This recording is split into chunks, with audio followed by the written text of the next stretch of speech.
Albenda졸 and mebenda졸 and pluvendazole, they all, even 펜벤다졸, animal use, has primary ingredient of benzimidazole. So no, they are all different ingredients. So mebendazole is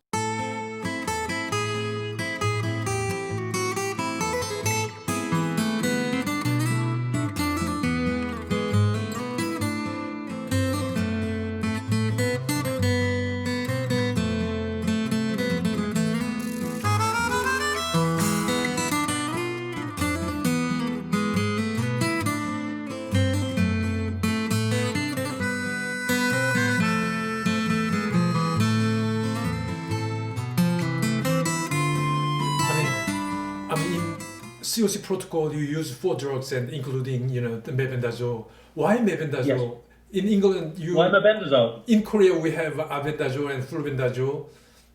Yep. No mebendazole here. Yeah. Okay. Yeah. I'm sad to say I didn't know that at the time about Korean use of mebendazole or its absence there. Right. So there's a bunch of things that are important here. And when we set up Care Oncology Clinic, I was absolutely passionate that what we wanted to do was to see if we could increase patient lifespan. That is really the one thing that patients really want. Am I able to live longer with my cancer if I take this medication? But also, they don't want, I think, an addition of lots and lots of side effects. Right. They have that anyway. Chemotherapy is a very, very tough thing in many instances, exactly. And radiotherapy too. And hormone therapy itself is not entirely benign. So cancer patients are in a difficult position. They have a lot of side effects and so on. Now, I wanted to devise a protocol that would have safety at its heart, but the potential for efficacy. So I had to consider all of these drugs. Now, all of the drugs that I looked at in the scientific database, including mebendazole, they have, firstly, a good mechanistic background. So I've got good mechanistic data with all of the drugs, including mebendazole. That's the first point. And the second point is they had to have a good history of safe use in humans. Because remember, I'm not interested in adding to side effect burden. Right. Okay. And then thirdly, I wanted data that would show me that they could potentially work at doses that are used already for their primary indication. Right. So in mebendazole, it's doses that are used as an antihelminthic. And fourthly, I wanted to see data where all of the drugs individually had been administered to cancer patients without or with a degree of understanding of what side effect burden they may add to those cancer patients. So it was all driven through safety. So mebendazole ticked all of those boxes for me. So it had the most data, had the appropriate mechanism. I could see data that implied to me that it was effective in the regime I was anticipating alongside standard of care at existing doses. And finally, I knew that it had been administered to cancer patients as well without undue adverse events. So that was why mebendazole. But I'm sorry to go on the point. Mebendazole is, as you pointed out, only one of a whole range of what are called benzimidazole antihelminthics. They are all very similar drugs from a chemistry perspective. Albenda졸 and mebenda졸 and pluvendazole, they all, even 펜벤다졸, animal use, has primary ingredient of benzimidazole. So no, they are all different ingredients. So mebendazole is one chemical. Right. Okay, it's one chemical. Right. Penbendazole, the veterinary product, is another chemical.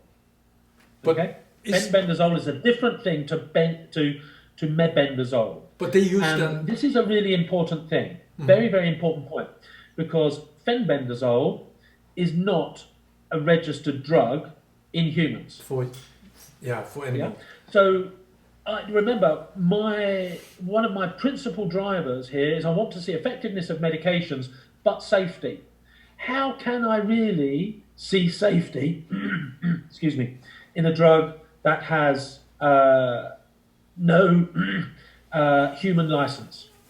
How can I get clinicians to monitor the safety of a veterinary medicine in humans when I've got a perfectly good medication in mebendazole, which ticks all the boxes I was previously looking at? I would look at it, excuse me, to say, why on earth would anybody use fenbendazole when they can use mebendazole? But what about albendazole? Albendazole is the same as the mebendazole? No, it's not the same. It's a different drug. Different drug. Albendazole. So it's a different chemical. Yeah. So it will behave broadly the same, I think, but will have certain differences. Those differences may well be in terms of their potency, in terms of the safety, in terms of pharmacokinetics, where the drug goes in the body, right. in terms of pharmacodynamics, what the drug does in the body. The one that I wanted was the one that had the most information, the most safety, was mechanistically aligned with what I wanted to do, and had data on it in humans that demonstrated some degree of efficacy, and that I knew I could give it alongside standard of care. How safe? I mean, the Korean people talk about or Korean medical authority talk about the side effect of that enzymatic drug when used used for curing cancer. How serious that side effect of the enzymatic? Excuse me. Remember, we are using mebendazole in the context of its historical dosing envelope. So that is at the dose levels that we know it already to be safe in humans. Okay? So we believe that the way that we are using mebendazole is perfectly safe, and in actual fact, that's exactly what our data suggests from our clinical experience and publication. I can't tell you about other people. Other people use mebendazole at much higher doses than the historical safety envelope, which is something I would not advocate, because you simply do not know, as you suggest, about the safety profile of it at those much higher doses. Well, in the COC protocol, you use 100 milligrams of mebendazole every day. For how long? I mean, it lasts. Yeah. So some of our patients have been with us for 2 years. Every 100 milligrams. Longer, in actual fact, I think. 100 milligrams per day. 100 milligrams of mebendazole per day for 2 years. No. The protocol is tailored so that there are interspersions of drug holidays. Right. So each protocol. The protocol is broadly described as 4 medications, right, but it's administered on a patient basis as well. Right. And there are drug holidays in there for certain of the drugs. And certainly what we have seen is that the side effect burden associated with the COC protocol is only in line with what we would expect for all of those drugs when they are used in their normal indications. And I would also say the reason we monitor patients so very carefully is that the principal driver of side effects in cancer patients is the chemotherapy, radiotherapy, and hormone therapy that the vast majority of them are undergoing. And it has been absolutely key to us that we did not want to add to that burden. Right. And our data clearly suggests that we aren't. So I'm very pleased about that.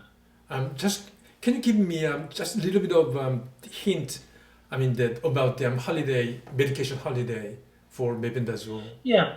So we titrate patients in with our drugs to make sure that that any side effects that might emerge are seen early and can be managed, and then we give those drugs in line with the patient's ability to take them.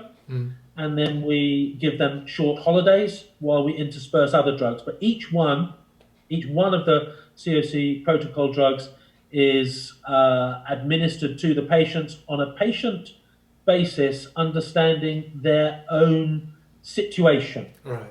That is what is specific to them in terms of their existing treatment, their existing state of health, Right. their preponderance for certain side effects, and of course their existing biology with respect to, say, their blood parameters and their ability to withstand additional medications. You have heard about the Joe Defense in U.S. He took pen-bendazole for 3 days and 4 days off for 2 years, and he totally cured his lung cancer, terminal lung cancer. Yes. Is it? Yes, yes. I mean, appropriate? I mean, you think 3 days, taking 3 days and 4 days off, So- something like that. Sure.